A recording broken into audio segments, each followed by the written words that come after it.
Ramai beredar rekaman yang memperlihatkan pasukan Ukraina mengendarai pengangkut personel lapis baja FV-103 Spartan.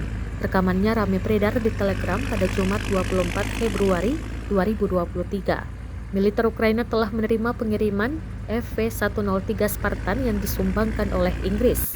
Sebelumnya pada bulan April, Inggris menyetujui pengiriman 120 kendaraan lapis baja ke Ukraina setelah pertemuan antara Boris Johnson dan Volodymyr Zelensky di Kiev.